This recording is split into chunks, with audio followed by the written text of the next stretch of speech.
সব ঠিকঠাক থাকলে মঙ্গলবার রাত 11:30টায় নতুন পথ চলা শুরু হচ্ছে কিউবা মিচেলের। বাংলাদেশ প্রিমিয়ার লিগের শীর্ষ দল বসুন্ধরা কিংসের হয়ে অভিষেক হবে বাংলাদেশি বংশোদ্ভূত এই ফুটবলারের। মাত্র একদিনের অনুশীলনের সুযোগ পেয়েছে, কারণ কিউবা মিচেল সহ প্রবাসী তারকা তারিক রায়হান কাজী ও মিচেল ওরিয়ানা যোগ দিয়েছেন ম্যাচের আগের দিন। তারপরও নতুন দল নিয়ে মৌসুমের শুরুতেই ইতিবাচক ভাবনা রাখছেন অধিনায়ক। আসলে আমরা প্রফেশনাল প্লেয়ার, সব জায়গায় আমাদের মানায় নিতে হবে এবং ওই জায়গায় ভালো রেজাল্ট করতে হবে, ভালো খেলতে হবে, এটাই আমি মনে করি। আমরা সবাই প্রস্তুত আছি আর কি। ঘরোয়া লিগে আধিপত্য করলেও এএফসি প্রতিযোগিতায় একের পর এক ব্যর্থতায় গল্প জমেছে কিংসের। টানা 4 আসরে গ্রুপ পর্ব থেকেই বিদায় নিতে হয়েছে, সবশেষ আসরে 1 পয়েন্টও পায়নি দলটি।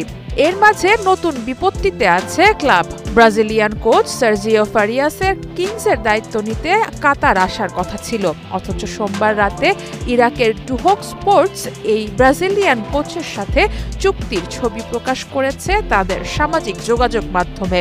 ম্যাচের আগে প্রাক সংবাদ সম্মেলনেও দেখা মেলেনি তার।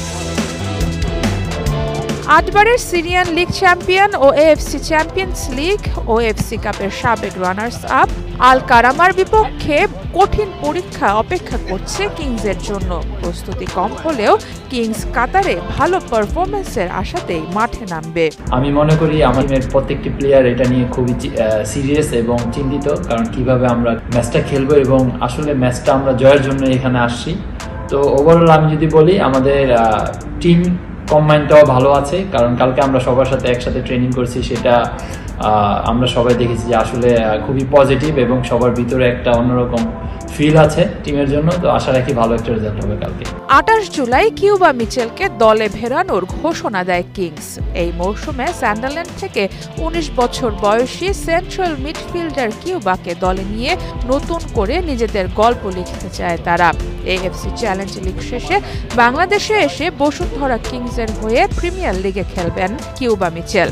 পাশাপাশি অনূর্ধ্ব 23 ও জাতীয় দলের জন্য বিবেচনায় আছেন এই মিডফিল্ডার।